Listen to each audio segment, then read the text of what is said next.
पहलगाम में जो लोग मारे गए उनको मेरी भावपूर्ण श्रद्धांजलि। लेकिन सवाल ये है कि हम देशवासियों को ऐसी भावपूर्ण श्रद्धांजलि कब तक देनी पड़ेगी? इतनी बड़ी घटना का जिम्मेवार कौन है? वो हत्यारे जिन्होंने निहत्तों पे गोली चलाई, या फिर हमारी सुरक्षा एजेंसी जो धतरा खा के पड़ी हुई है? अगर धतरा खा के पड़ी हुई है तो उसका जिम्मेवार कौन है? तो जवाब सिंपल है, हमारी इंडियन गवर्नमेंट, हमारी भारतीय सरकार। तो डायरेक्टली इनडायरेक्टली इन सब के हत्यारे हमारे भारतीय सरकार है। मोदी जी इधर औरंगजेब की कब्र खोदते रहे, पूरे देशवासियों को झूठा मुगल साम्राज्य का इतिहास पढ़ाते रहे, उधर आतंकी अपना काम करके निकल गए। अब उच्च स्तरीय बैठक कीजिए या निम्न स्तरीय बैठक कीजिए, तो क्या ऐसी बैठकबाजियों से वो लोग वापिस आ जाएंगे जो अपनी ही मिट्टी पे अपनों के सामने मार दिए गए? ऐसी घटना हजार सवाल खड़ी करती है जो गोदी मुड़िया तो सरकार से पूछेगी नहीं। तो इस बार आम जनता को सरकार से पूछना चाहिए, नहीं तो मौत की फहरिस्त में अगला नाम आपका होगा। आतंकी डायरेक्ट राशन पानी लेके तो आ तो नहीं गए होंगे, पहले उन्होंने हजार प्लानिंग के बाद एक मास्टर प्लान बनाया होगा, टारगेट को लोकेट किया होगा, फिर अनेकों बार उसकी रेकी की होगी, कैसे मारना है, कैसे घुसना है, कैसे निकलना है। आतंकियों का चुनाव हुआ होगा, असला बारूद आया होगा।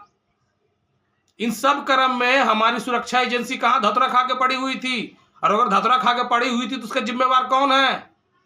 तो सिंपल सा जवाब है हमारे भारतीय सरकार। तो जवाब दो, नहीं तो रिजाइन दो। क्या यह भारत विश्वगुरु बनेगा? चेला बनने लायक तो हो नहीं यार, चले हो विश्वगुरु बनने के लिए। क्या यह भारत अमेरिका और चाइना का मुकाबला करेगा? भाई हम सिर्फ आबादी में बड़े हैं, जवाजी में नहीं। अगर जवाजी में बड़े होते तो साल में ऐसी 2 बार घटनाएं नहीं होती। अब उच्च स्तरीय बैठक से क्या होगा? जाके कहीं जंगल में 2-4 बम गिरा दोगे, तुम्हारे गोदी मीडिया आज का नया भारत घुस के मारेगा वाला टैगलाइन लगा के महीनों प्रोग्राम चलाएगा, बॉलीवुड वाले फिल्म बना देंगे, तुम उनको टैक्स फ्री कर दोगे, लोगों का मनोरंजन हो जाएगा और आपका इमेज रिपेयरिंग हो जाएगा, बस बात खत्म। लेकिन इन सब सारे चोचलों से क्या वो लोग वापिस चले आएंगे जो अपनी ही मिट्टी पे अपनों के सामने मार दिए गए? ये सवाल है हमारा सरकार से, या तो जवाब दो नहीं तो रिजाइन दो। क्योंकि वो पद जिसपे आप 35 लाख का सूट पहन के बैठे हुए हो वो आपकी प्राइवेट प्रॉपर्टी नहीं है, वो एक संवैधानिक पद है। उस पर वही बैठ सकता है जो देश को विधि पूर्वक चला सके, जो आपसे चल नहीं रहा है।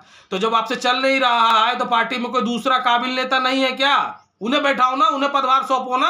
और सबसे पहले ना बीजेपी सरकार को मोदी सरकार बुलाना बंद करो, नहीं तो ऐसा प्रतीत होता है कि मोदी जी बॉस है, बाकी सारे चमचे। हर बार यही होता है कि मोदी सरकार अपने मुंह से जहर उगलती है और उसके कुछ दिन बाद ये आतंकी अपने बंदूक से, और इसका खामियाजा हम आम जनता को अपनी जान दे के चुकाना पड़ता है, चाहे वो दंगे की शक्ल में हो, चाहे वो इस तरह के आतंकवादी घटना की शक्ल में, लेकिन उसका खामियाजा हम ही आम जनता को चुकाना पड़ता है। ये नेतागण तो अपने बुलेट प्रूफ कार में 22 जेट सुरक्षा के साथ कट लेते हैं उच्च स्तरीय मीटिंग करने के लिए। सवाल ये है कि क्या ये सरकार और ये आतंकी एक दूसरे के पूरक हैं? इनका एक दूसरे के बिना नहीं चलता है? क्या कबड्डी कबड्डी खेल रहे हैं कि पहले तुम मेरे पाले में आना, फिर मैं तुम्हारे पाले में आऊंगा, फिर उच्च स्तरीय बैठक, मीडियाबाजी, बॉलीवुड, टैक्स फ्री, लोगों का मनोरंजन, झूठा देशभक्ति वाला पूरा सर्कल चलाया जाएगा और बात खत्म। लेकिन इस बार भारत की आम जनता को इस नए भारत वाले सरकार से जवाब जरूर मांगना चाहिए। अगर जवाब नहीं दे सकते तो रिजाइन दो, नहीं तो इस तरह के घटना में मरने वालों के लिस्ट में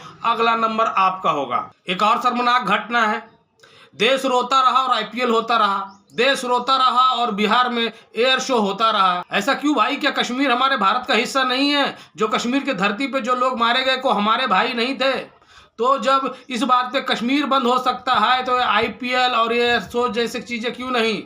हम भारतीय अपने एकता का परिचय कैसे देंगे? कई अनेकों निर्दोष लोगों की मौत हो जाती है और हम मनोरंजन खेल रहे हैं। क्या ये हमारा आज का नया भारत? और अगर ये है आज का नया भारत तो किसी महान कलाकार ने सही कहा है कि रामचंद्र कह गए सिया से, ऐसा कलयुग आएगा, हंस चुगेगा दाना, एक दिन कौवा मोती खाएगा। जय हिंद, जय भारत।